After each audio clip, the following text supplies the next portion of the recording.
My name is Melanie McNair. I'm the Senior Director of Public Programming. I totally forgot who I am and what I do, but I'm Senior Director of Public Programming here at the Center for Fiction. How many of you are joining us for the first time this evening? Oh my goodness, so many of you. Welcome.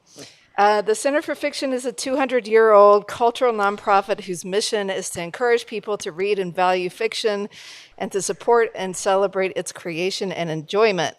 And we do this through public events like this one, reading groups and writing workshops, all offering vibrant, accessible, and inclusive programs that welcome a wide community to experience the joy of story. Through our Kids Read program, we offer immersive reading experiences for children. And by supporting early career writers with our first novel prize and our Emerging Writers Fellowship. To support our work creating a home for readers and writers, please consider becoming a member. And so you're tuned into all of our activities, and come back and see us soon. Some important logistics for tonight. I think you're all doing this already, but please wear a mask during the event. If you don't have one, or if yours breaks or anything, just raise your hand and we'll bring one to you. And after the talk, we will have an audience Q&A. And if you're here in the room, please raise your hand, and one of our fabulous interns will bring a microphone to you. That's so the folks who are watching on the live stream can hear you as well. And if you're watching on the live stream, hello to people in Canada, you can type your question in the chat at any time. And let's see, Rebecca was kind enough to pre-sign books, and we'll be doing a personalization line after the event. This event was funded in part by Humanities New York with support from the National Endowment for Humanities. Any views, findings, conclusions, or recommendations expressed in this program do not necessarily represent those of the National Endowment for the Humanities. This program is part of our On America series, which brings writers, journalists, activists, and change makers together to reflect on the critical issues of our time. This is the first of 4 events in the fall season that examine the myths, stereotypes, and movements associated with the dream of home. Tonight's story, of course, began before this land was called America, before settler colonialism and the horrific harms caused to the indigenous peoples here. In the prologue, Rebecca writes that she wrote this book because she believes the American public needs to understand that the legacy of colonization and genocide is not just a problem for indigenous peoples, but a problem for democracy. Here to discuss By the Fire We Carry, please welcome award-winning reporter, writer, and citizen of the Cherokee Nation, creator and host of Crooked Media's chart-topping podcast, This Land, Rebecca Nagle, and Columbia University professor of anthropology, Audra Simpson. Please welcome them to the stage.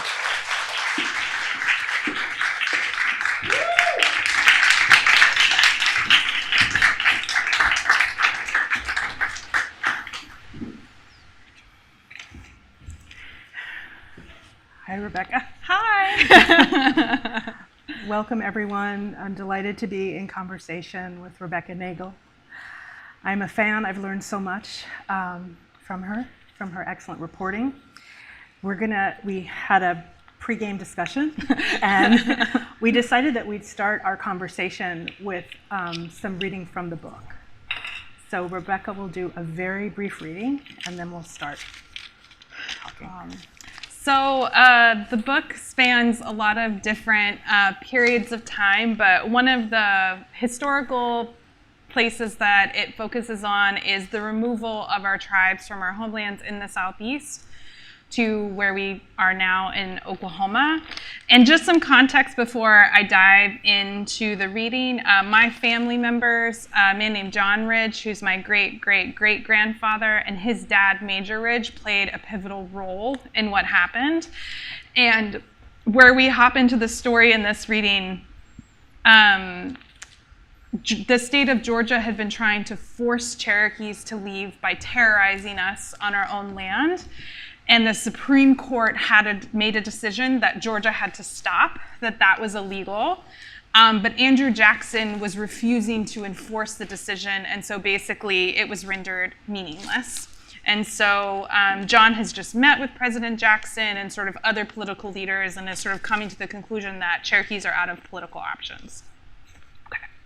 From his education and years of diplomacy, John could see what was politically possible, arguably more than most of his fellow Cherokees. John began thinking about the previously unthinkable.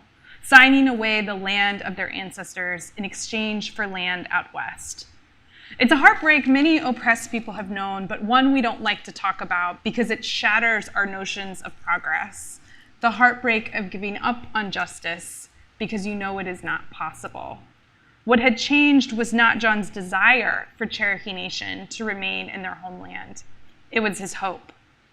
In their private meeting, even Andrew Jackson sensed the emotional reversal taking place inside the Cherokee leader. In a letter to an old war buddy, Jackson called it despair.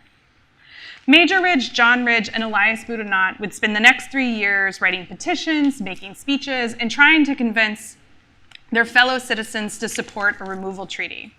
Removal to them was the only option in which Cherokees as a people and a nation would survive. Did we act in such emergencies for our own private comfort? They wrote in one letter. We might choose to die here and bury our lands in the bones of our fathers, where white people might desecrate our tombs with the plowshare of the farmer. But when we think of our children, they pleaded, we will at all hazards seek freedom in the far regions of the West. On December 29th, 1835, they met in the home of Elias Boudinot. Though unelected or appointed by the Cherokee people, the men signed their names to the Treaty of New Echota. I have signed my death warrant. Unable to read or write in English, Major Ridge signed his name with an X. He told the others, I have signed my death warrant. It is one thing to choose a death of honor. It is another to choose a death of disgrace. The Ridges forfeited their lives for the Cherokee cause, knowing they would be remembered not for their sacrifice, but for their treason. The treaty was, however, illegal and undemocratic. The Cherokee people had voted down a removal treaty through public meetings and their elected officials multiple times. By circumventing democracy, the treaty denied Cherokees the right to think for themselves. The treaty party's justification for their illegal act was the immense suffering of the Cherokee people. But as the Cherokee people said at the time, shouldn't they decide best how to relieve their own suffering? And under the treaty, it would get immeasurably worse. Historians still debate whether or not the United States committed genocide against indigenous peoples. The crime has never been acknowledged by our government. At the time, the term did not exist. The word genocide, coined in 1944 during the Holocaust, combines the Greek prefix henos, which means race or tribe, and the Latin suffix sede, meaning killing. In 1948, it was defined by the United Nations as the intent to destroy, in whole or in part, a national, ethnical, racial, or religious group by one or more acts of physical violence. The Cherokee word for our removal is Degei Lestana. It literally means when they drove us. It's the same word we use to talk about herding animals. To repair, the Army split logs, drove them into the ground lengthwise, and built 25 open-air stockades. The majority of Cherokee people believed that the treaty was still being renegotiated and that if successful, they would stay. Earlier that spring, they had planted their fields of corn looking towards the fall harvest. But on May 23, 1838, 7,000 US soldiers and militiamen went out into the hills and valleys of Cherokee Nation to round them all up. Cherokees, startled by bayonets in their gardens or kitchen, were not allowed to collect any possessions for the journey. At gunpoint, the militia drove a woman in labor from a remote valley town to the main concentration camp. Even after she gave birth, they would not let her rest. Finally, on a riverbank near the stockade, she lay down and died. The Army was woefully unprepared to feed and house its thousands of captives. The open-air stockades provided no shelter or sanitation. There was not even a place to go to the bathroom. By fall, Cherokees had buried 2,000 of their fellow citizens. As a newspaper reported at the time, that is 1/8 of the whole number in less than 4 months. When Cherokees marched west that winter, death followed. People walked over 1,000 miles. Their footsteps left a trench in the earth. Although the exact number is unknown, one missionary estimated 4,000 people died between the camps and removal, a quarter of the population, and people blamed the Ridges. On the morning of June 22nd, 1839, John Ridge and his family awoke to a loud noise. A group of armed men kicked in their front door. 2 men held John's arms, while others held his body. They stabbed him 29 times. They threw John's body up into the air and stomped on his chest until it caved in. And then, as quickly as they had appeared, they left. John was still alive when his wife, Sarah, was finally able to reach him. He tried to speak to her, but all that came out of his mouth was blood. Sarah sent a runner to warn Major Ridge of the danger, but the runner returned with the news that he was also dead. By my grandmother, I was raised to believe the assassinations were vengeful and wrong. As an adult, however, I do not agree. For what they did, I think the Ridges had to die. The Ridges are still considered traitors by a majority of Cherokee people, a fate I think they accepted before they died. If what they had been trying to save was their own legacy, they would have never signed that treaty. What I believe they truly cared about, however, did come true. Cherokees, as a nation and a people, are still here. Thank you.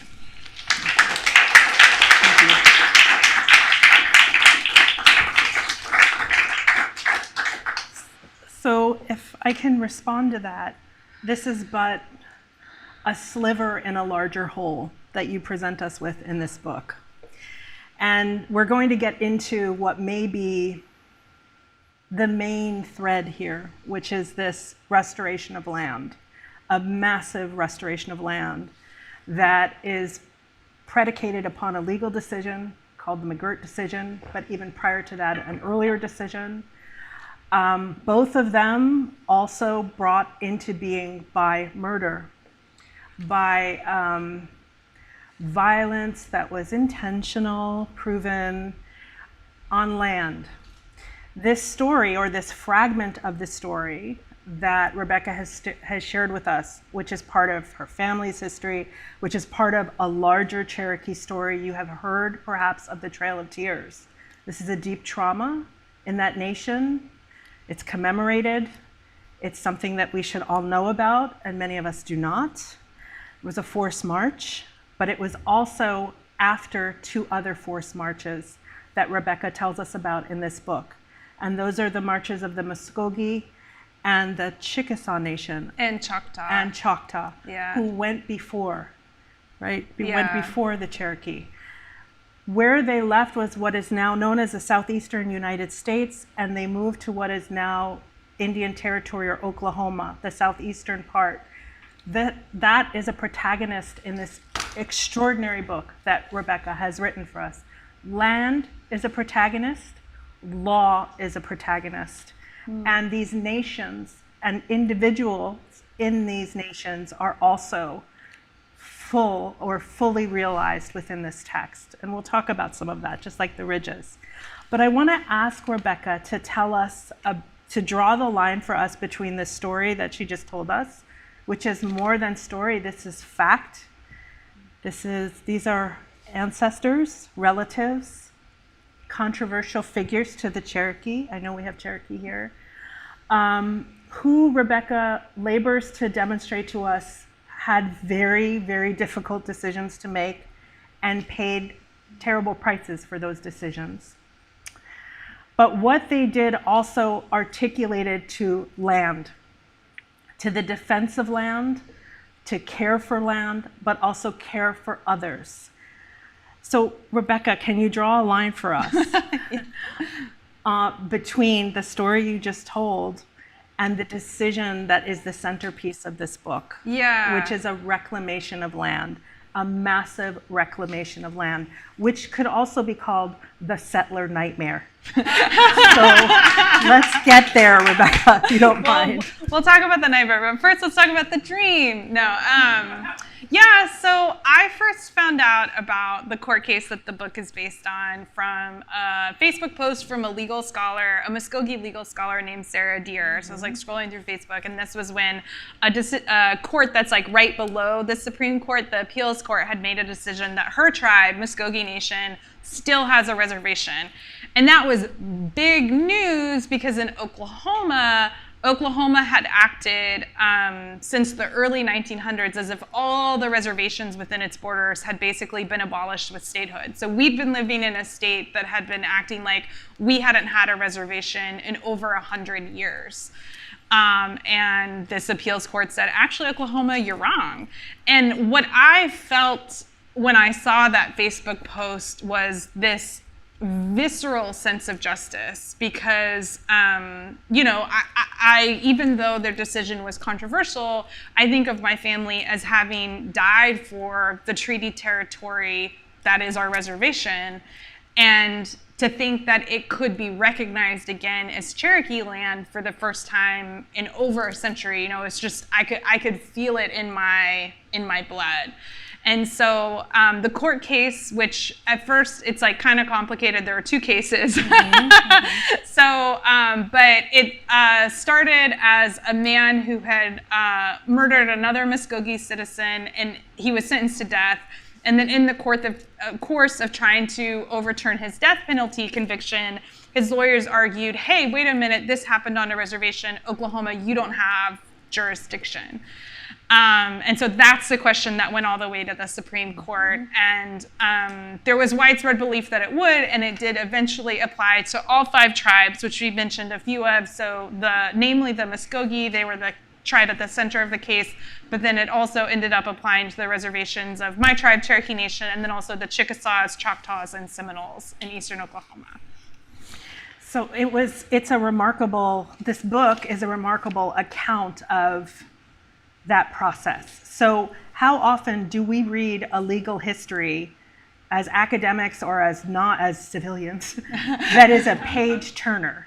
This is an absolute page turner, in part because Rebecca contextualizes so beautifully, both with recourse to archives, but also to historical figures that are intimate to other Cherokee or Chickasaw or Muskogee people. So the book is populated with contemporary figures and also historical figures who were fighting also for land, or to defend land, to take care of land, to take care of each other. So it is really a remarkable multivocal account, and she moves from the present to the past with each chapter. So we move from this really, Rebecca, it could have been so, it's a horrible, these crimes are difficult to read about, and you deal with them really elegantly. And I wonder about the afterlife of that in these communities. Like you mentioned, the families of the people, because this is like citizen on citizen violence, and it resulted in deaths. Yeah. Or like very terrible sexual violence. Yeah. And you mentioned, I think quite elegantly also, there are folks in these communities that, although this was a victory for Indigenous sovereignty, it comes at, this other, it's like painful. Yeah, and the cause is painful. And I'm glad that that's something that people are picking up on, because that was something that I was really worried about. So the original murder, a man named Patrick Murphy murdered another man named George Jacobs, and they both came from the same really small, close-knit community. And so it's just this thing that is a tragedy in a lot of different layers. And so, George's family obviously was impacted. He had a young child at the time. But even just like Patrick Murphy's co-defendants were, because there were 2 other people who participated in the crime, and they were both very young. So one was 14 when it happened, and he was sentenced to life in prison and has died in prison. The other one was 18, has also died in prison. So there's all of these, there's just this wake of tragedy. And I think I didn't want to skip over that for a couple reasons. One, to acknowledge the real lives that were impacted by this case and the trauma that it grew out of. And also I think because I think we can want our history to be one-dimensional. You know, we want, like, good things come from good things and bad things come from bad things, and, like, history is nice and neat and clean. And here is this historic victory for tribal sovereignty that comes from these complicated, violent places. And I think that that's true to how the world works. And the other thing I'll say about it is that it's the complicated position that Muskogee Nation was put in. You know, I interviewed the principal chief of the tribe at the time, and he had to kind of make this game time decision of, are we going to join this case that, you know, this family that's also citizens of his tribe might not want the tribe to take a position in, but we have to join to say whether or not we have a reservation. And that's very common because tribes occupy this really precarious legal status in the United States where Muskogee Nation can't just go out and bring that case easily on their own. And so it's not just a coincidence that it came not from the tribe, but from a man on death row. That's sort of the place we have left tribes in our law, unfortunately. And so, yeah, so thank you for bringing that up, and I'm glad to hear that you picked up on that, because that was something that I thought about a lot while I was reading about it, was, you know, just the loss and the tragedy that this historic victory had come out of. And it is a historic victory at the same time in terms of a restoration of a land base. Yeah. So can you tell us something about, also for readers here, for the anthropologist, it's as if Rebecca Nagle is doing almost an ethnography of law. And, you know, this is tedious stuff, right? To go through precedents, to follow these courts, to really gain an appreciation for particular Supreme Court justices. Gorsuch, I mean, is a textualist. He's on our side. He's really on our side. He's really tribes. Yeah, that's a You have to know how I'm speaking. right, because he is a textualist. Yeah. And so, like, one of the most radical things one can do in terms of restoration of lands is follow the law. Yeah. So, you know, we heard this with Standing Rock, we hear it up north in Canada also, follow your own laws. Stop breaking your own treaties. And this is something that Rebecca also draws a line for us, is this kind of situational use of facts by the Supreme Court, the sort of situational precedential reasoning that you see over time. Do you want to say something about, I mean, it just struck me how arbitrary law is. Yeah. And yet it seems to hold a promise for us, for all people seeking justice, right? Yeah. That this went the way it did, and you capture that quite beautifully. Yeah. You know, a restoration of a tribal, so-called, not a state, but boundaries, jurisdiction. When we talk about sovereignty in a robust sense, it's supposed to mean jurisdiction, right? So to have that restored is really quite remarkable. Yeah, so, you know, I talked before about the 5 tribes having all our reservations upheld. So that area, just to put it in perspective, is 19 million acres. So it's about half the land in Oklahoma, most of the city of Tulsa, Oklahoma's second largest city. It is an area larger than the state of West Virginia and 9 other US states. And so it's big. And it's the largest restoration of tribal land in US history. And when you think about the historic status of the McGirt decision, it's ironic when you understand what happened legally, because the Supreme Court didn't come in and overturn something or change their own precedent or rewrite the rules and say, okay, we've been doing it wrong, we got to do it better for Native people. All the Supreme Court did, literally, was follow the law. But still, that was radical, because what happens most often to tribes is that we will have a clear right. The law will clearly protect what is ours, whether it's natural resources, gold, oil, land, power. But when we come up against, you know, states or non-Native people, we lose. And what was really happening a lot, not just at the Supreme Court, but in lower federal courts too, is the courts would come up with these funny interpretations of the law and say, well, okay, technically they still have a reservation, but it hasn't been recognized in a century, so that would just be ridiculous, right? Impractical. Yeah, and that's actually kind of what you can read in Chief Justice Roberts wrote the dissent, so like the opinion that's like, we don't agree with the majority, and that's basically what he wrote, is, you know, that one of the lines is like, it is improbable that unbeknownst to anyone for the past century, a large swath of Oklahoma is actually a Creek Indian reservation, and so that's sort of his reasoning. And that kind of thinking has done so much harm to Native people. And I think we live in this really hard place as tribes where our sovereignty is inherent and it's recognized in U.S. law. And it's recognized in U.S. law because our ancestors fought for that to happen. And our ancestors, through sacrifice and compromise and fighting, created a legal foothold in American law that we can advocate for today. But the other thing is that the protections we have under US law are not enough at all, right? And so we're in this sort of tricky place where we have to constantly fight for the US to follow the laws that protect our rights, knowing that it often will not. And so we live under this government that has these two conflicting impulses. One, to respect the inherent and legally recognized sovereignty of tribes, and then the other to just railroad tribes because it can.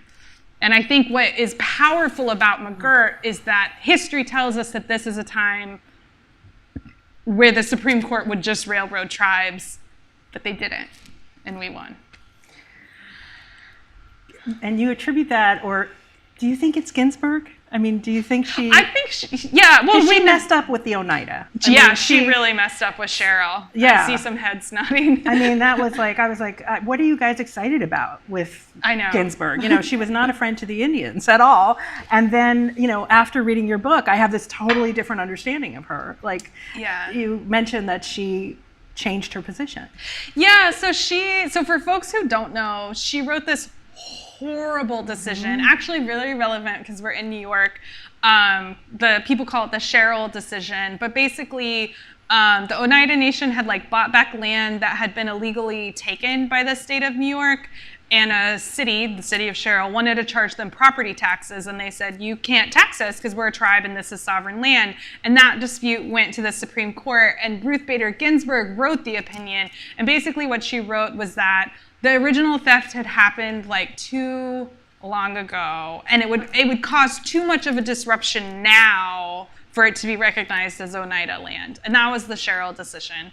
And her jurisprudence on tribes wasn't great outside of that. Like in the majority of opinions that she wrote, like the overwhelming majority, the tribe lost, or the tribal interests lost. But she did express regret about that towards the end of her life. And she started to side with tribes more. And so in the McGirt decision, it was a 5-4, so it was very narrow. So the tribe won by 1 vote, and Ruth Bader Ginsburg, I thought she was the swing vote, and she voted for the tribe, so. Remarkable. Yeah.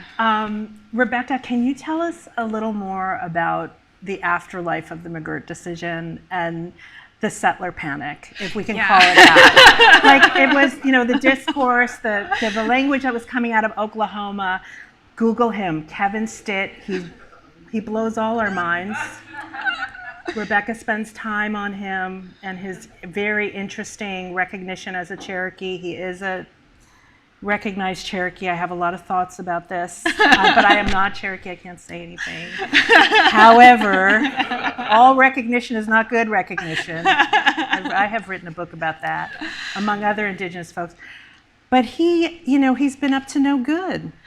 Yeah, so... and he does it from the seat of, I am, you know, I can say this because I am Cherokee. Yeah. So I like the term settler panic. I'm going to have to start calling it that. I think the term I used in the book was temper tantrum. So Oklahoma was just used to kind of doing whatever it wanted with tribal sovereignty, and then got really mad when about half the land in Oklahoma was going to be reservations, and particularly the governor. So Kevin Stitt comes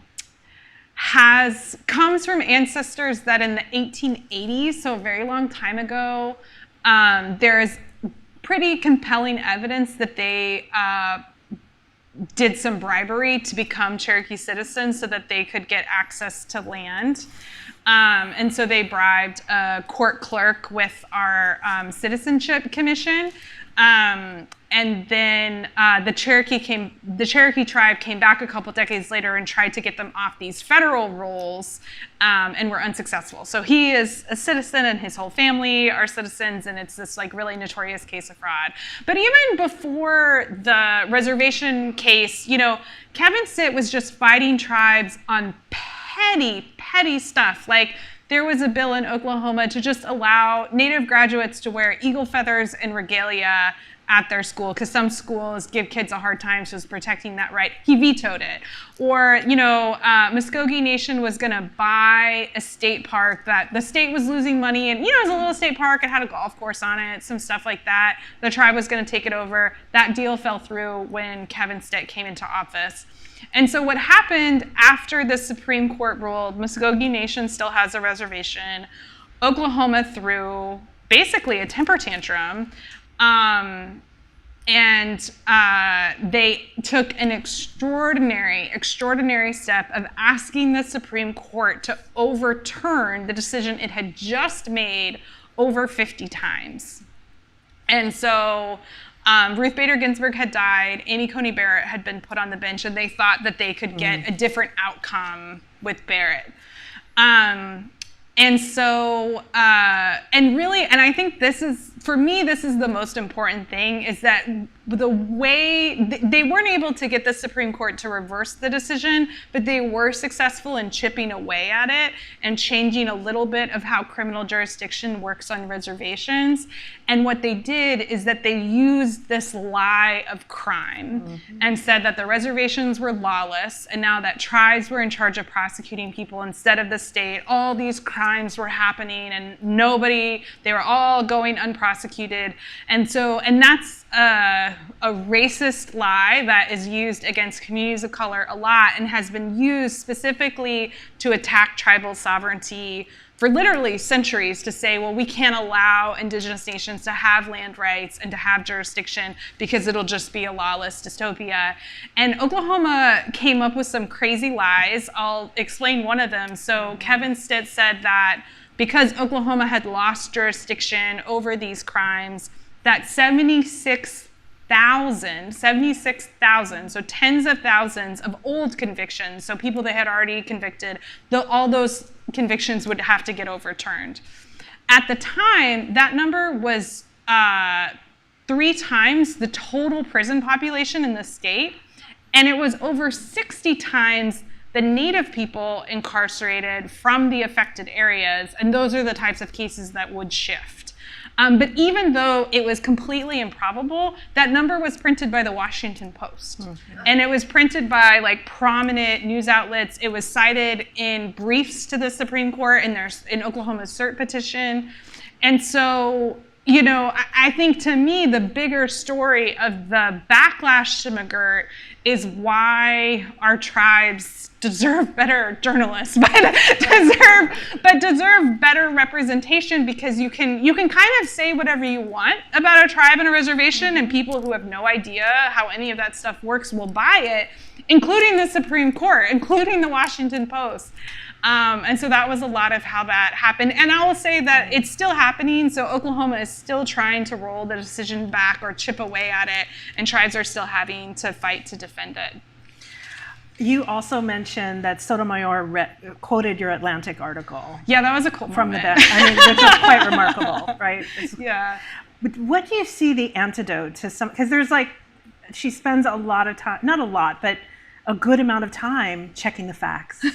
Yeah. You and that researcher checking the facts, giving us the actual numbers, and something you just said. I mean, I was like, wow, you know. We need better journalists. What else do we need?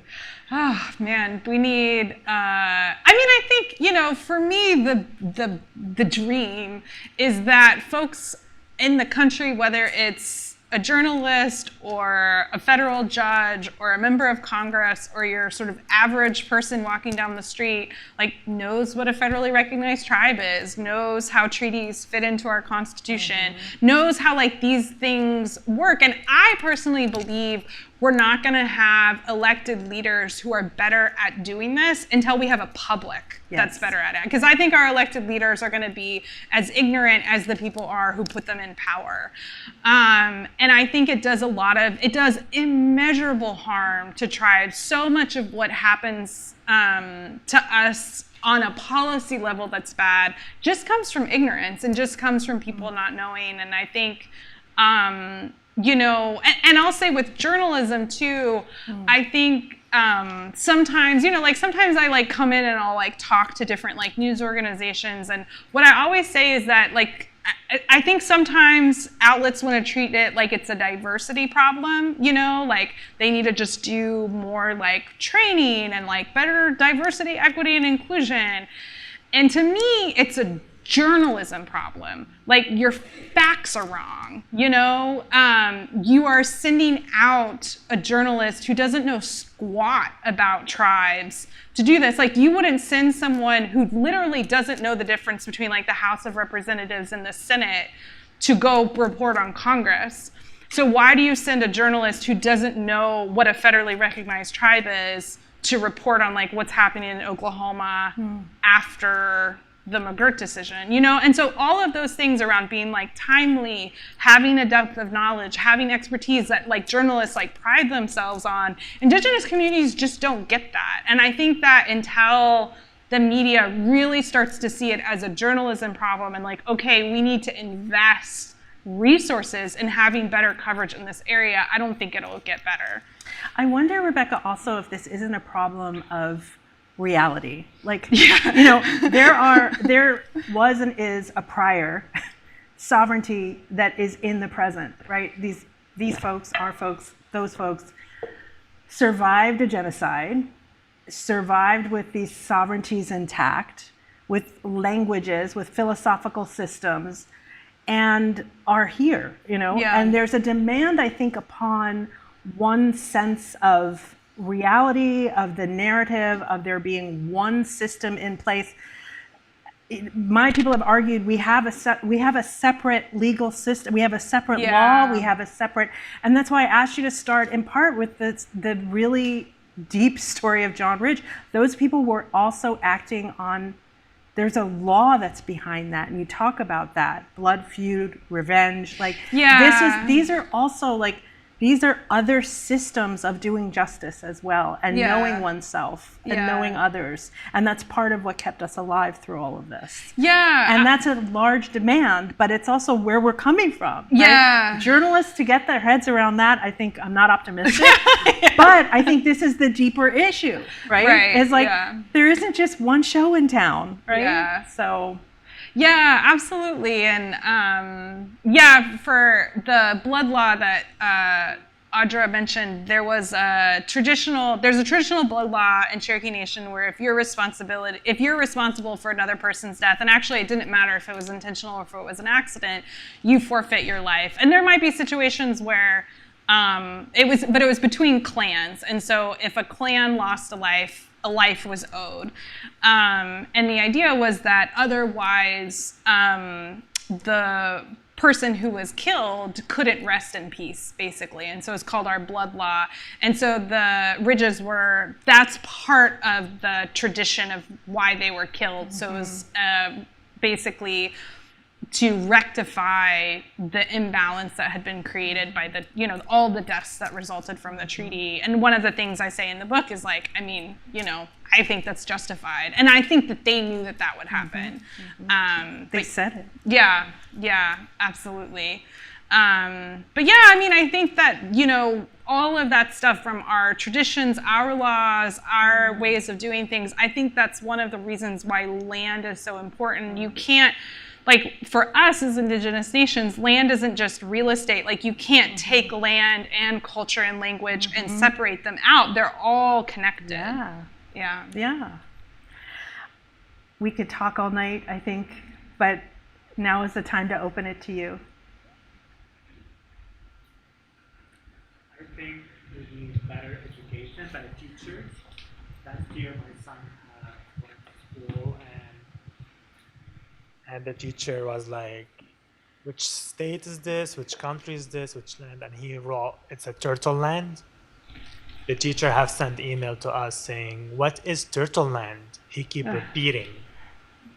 So that's one of what I wanted to highlight.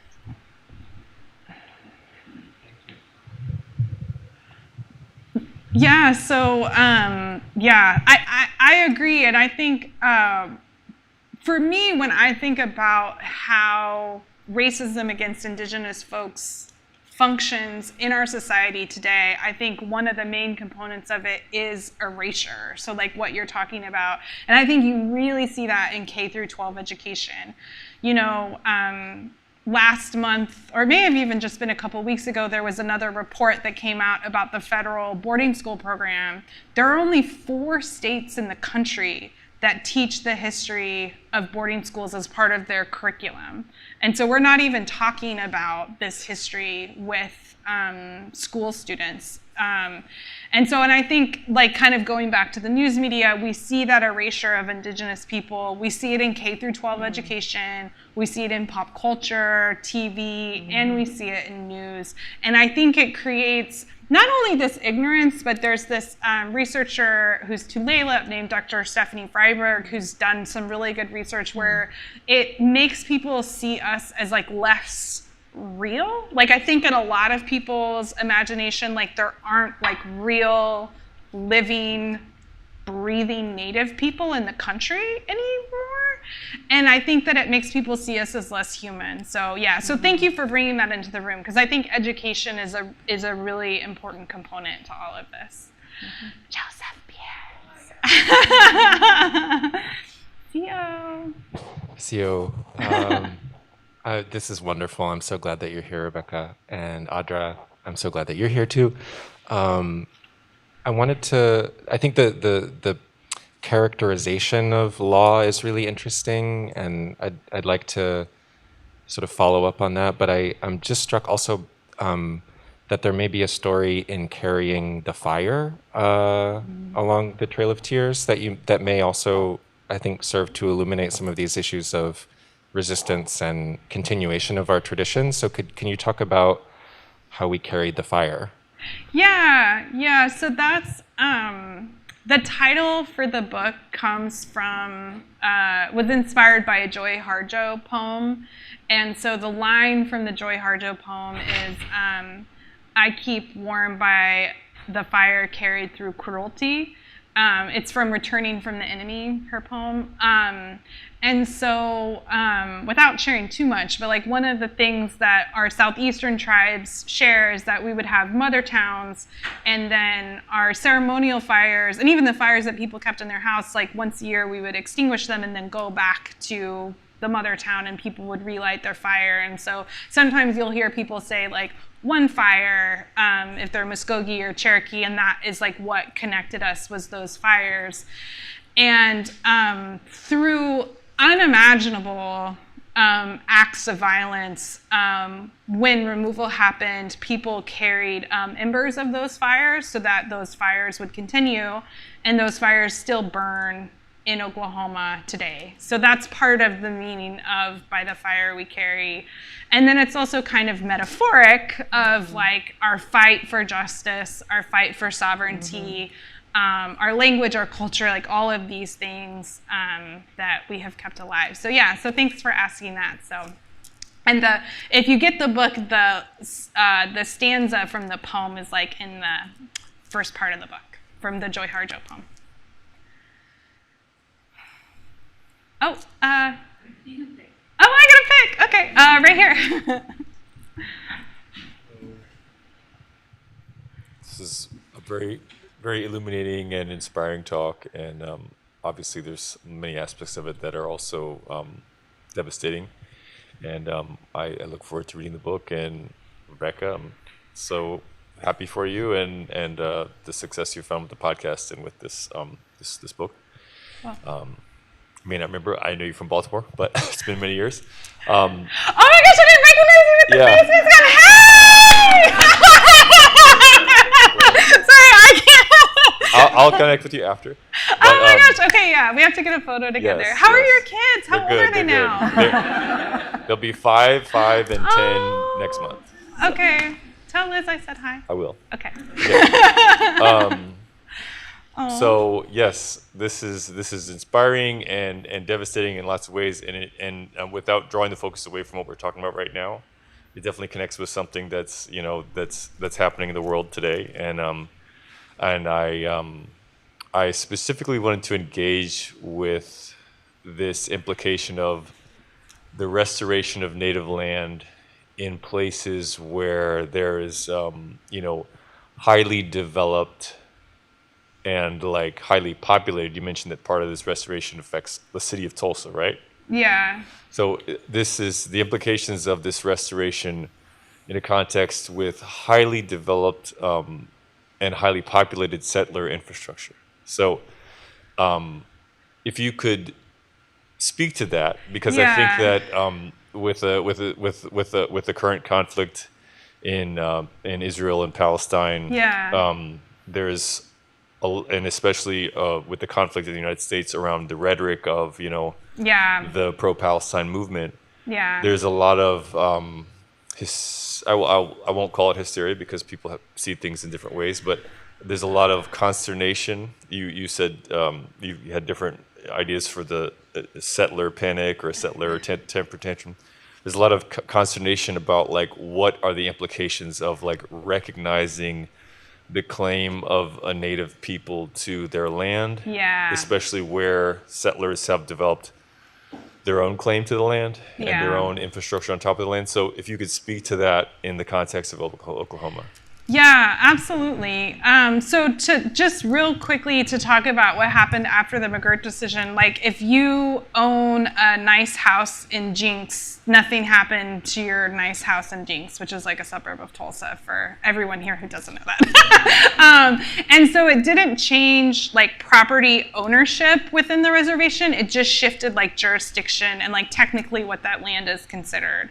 And so there's actually like a ton of settler violence when Oklahoma became a state, which the book gets into, and it doesn't rectify those individual crimes where like individual land owned by Native people was stolen by white settlers. And to speak to the parallels with what's happening in Palestine right now, I mean, to me, I think that that's one of the reasons why we struggle so much to name what's happening in Palestine, because we're a settler colonial country that's like never really dealt with our shit. And there's like so many parallels, like, when like in the early 1800s, Cherokees would have this pattern where illegal settlers would move onto our land and build illegal settlements. We would try to evict them, and then militias and the settlers would come back and kill Cherokees, which is what you see happening in the West Bank all the time, where the settlers sometimes are committing the violence, but then also they have the backing of the Israeli military. Or one thing I've been thinking about a lot is, like what the actual death toll is in Gaza, right? Like we don't know, and it's certainly much higher than 40,000. And that when we look at death that happened during the Trail of Tears that we talk about, there was some direct violence where the militiamen, would shoot somebody or kill somebody, but that happened actually very rarely. So that quarter of the population dying was just because we were in situations that were unlivable. Like we had been forced from our houses, we had been forced from where we had food, we had been forced from sanitation, disease spread, people starved, people died in the elements.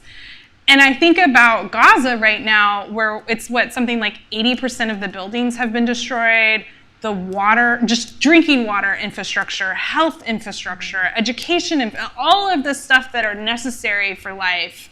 Another parallel I think about a lot too is like so at the beginning of the Revolutionary War, we sided with the British and we had killed some settlers that were illegally on our land. And in retaliation, militias from colonial governments invaded Cherokee Nation, and they just did a scorched earth campaign. So when they would come to a Cherokee town, they would just burn everything to the ground. And they burned like half of our towns to the ground, and they did it twice. They did it in 1776 and they did it again in 1781. And people starved to death because there was no food. They would burn our food stores down. There's like archaeological evidence that people were doing things like eating horses and things like that to stay alive. And so I think there's like a lot of parallels where there's, you know, like there would be some times where like we would go and we would kill a white family, but then the reprisal and the retaliation would be really disproportionate. And there was also this push where there would be a lot of focus on not just on destroying like the infrastructure that people needed to live. That happened to us a lot too. And so I think that there's a lot of parallels. And I think that's why you see like Britain and the US, like all these countries that have this sort of settler colonialism in their past, like not really being able to name what's going on and what's happening. Yeah, and so I think about that a lot. And so thank you for bringing that up and for bringing that into this space. And it's really nice to see you. Yeah.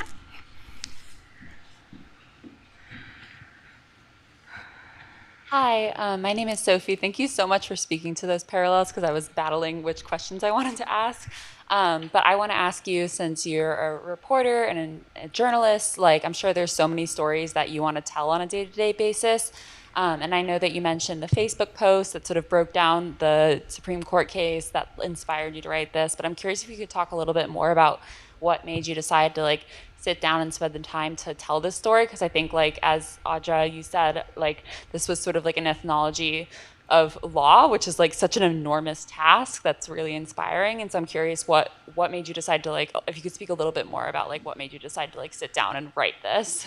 Yeah, it started like, it was kind of like a snowball. So I wrote an opinion piece in the Washington Post, and Crooked Media read that opinion piece and asked me if I wanted to make a podcast about it, which is just like wild that happened. It was also like 2018. I don't think that would happen now. But it was like when podcasts were still a little like feral, you know?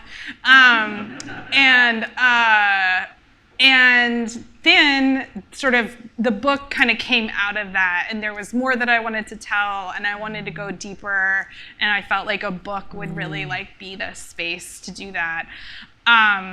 But yeah, I mean, I just feel kind of fortunate that those things lined up that way. But honestly, like when I wrote that opinion piece, I was at the Poynter has like a convening of like diverse voices, so like different writers of color.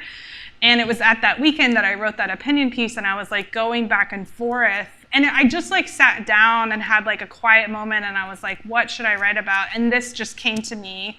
And I think that like listening, you know, has led me down a path. So, and I let it lead me. So I guess that's part of the way of answering too.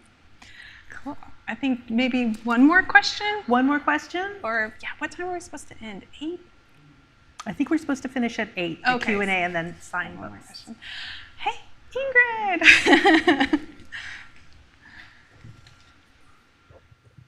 It's really nice to see you, and I'm really impressed by this. I was curious, because you seem to have retained an optimism and this kind of brightness, while at the same time having deeply understood and experienced this trauma and violence. Can you speak to how you've been able to hold on to that in this whole process of making the book and also experiencing the things that you've experienced? Yeah. Oh, that's a good question. You know, I don't know that I like think of myself as like an optimistic or hopeful person. I try to think of myself as like a realist, you know? But I guess for me, like, I think about like what my own family and, you know, what other Indigenous leaders have fought for, and like the odds that they were facing when they like kept trying to find a solution. And I think in the story, I thought a lot about like, because when they decided to sign a treaty, that was like a last resort. Like they had spent decades trying like literally everything else. You know, and so I thought about like making that decision from a very like pragmatic place, but still having hope that people would survive, and sort of making that decision like not for yourself. Like you can't make that kind of a decision for yourself, like even for your own legacy, like you're screwing yourself in that way, but really thinking about like what's going to happen with future generations. And so I think of the book, I hope that like in the future, it's sort of like in the continuum of that work of like Indigenous historians, anthropologists, writers, and all this work that has been done to tell these stories, that this is sort of situated within that and part of that continuum. The other thing, there's this quote that, and it's not my thought, so I don't want to take credit for it, but I interviewed this elder for the book. Her name is Suzanne Harjo, and she's basically like every piece of legislation that's happened since the 70s that has benefited Native people, like her thumbprints are on. Like she's just an incredible advocate. And I asked her, and she said this thing that like really shook me, that I'm like still thinking about, where she was like, we can't give up as Indigenous peoples because we're on a longer timeline. She's like, we're not on the same timeline that other peoples are in this country. We're on one that goes back farther, but we're also on one that goes forward farther. And so we cannot be deterred by like the losses and the barriers that we face, because like when it's all said and done, like we will still be here. And some of this stuff will get straightened out because like it has to. And so that's not my thought, that's Suzanne Harjo's thought, but that is something that has just like really stuck with me, is like thinking of those things, of like thinking of that like long timeline in those future generations. When I can get my cold dead heart to feel hope. No. Just kidding. And we have time for one more question. Oh, okay. Okay, one more question. Better be good. Okay. No pressure. Okay, well, hi. I was actually introduced to the book because of the podcast. And so both seasons just really, really struck me, and just like I carried them in all of my coursework and conversations with my friends, with my family, about how little I know about Native history and how impactful it was to just like the creation of our nation. Because like you said, like the land that was taken from you, the entire journey, it's been a very painful one. And I know the book just came out, but I guess as you look towards the future as an author, is there anything else you hope to bring to the public? Any other topic, any other cases that you want us to pick up and just like learn more about?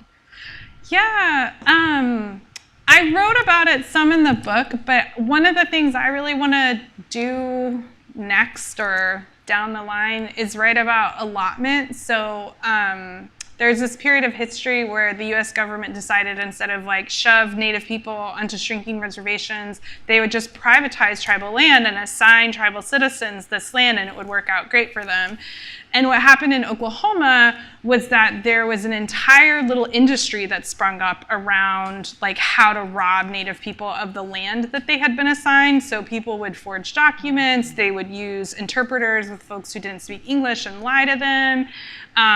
They would use minors and get like Native people assigned guardians, and then the guardian would be able to sell the land and make money off of it. And and then there was also just situations where they would like blow up somebody's house or kidnap somebody, and it was extremely violent. And I think we're just starting to talk about the Osage murders, which happened like 20 years later, and we're just starting to talk about like Black Wall Street, but there's just, and the Tulsa Race Massacre, but Oklahoma has this incredibly violent beginning, and I think what happened to the 5 tribes is part of that, and I don't think it's been, like, that story has really fully been told yet, and so that's something that I would like to write about. So thanks for that question. Before we disperse, could we do like a crowd like selfie? Do we have our phone? I need my phone. Peter, can you bring my phone? Okay, cool. Okay. And if you guys don't mind, like post, share, tweet, tell people in your life. Like whenever I read a book, it's because like someone told me about it usually. And so if you believe in this book and you think it's great, please just help spread the word. Do you want to think? Okay. Oh, thanks. Okay. All right, let's see those bright eyes for the selfie. Okay, you guys up for it? Okay. Here, do you want to get it? No, you do it. Okay. Wait, you should get in. We have expert help here. Okay. All right. 1, 2, 3.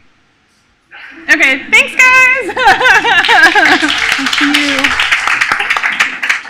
Okay, so the books are available at the bookstore, and then Rebecca's going to be just on the other side of this wall to personalize and chat with you guys. Thank you so much for coming.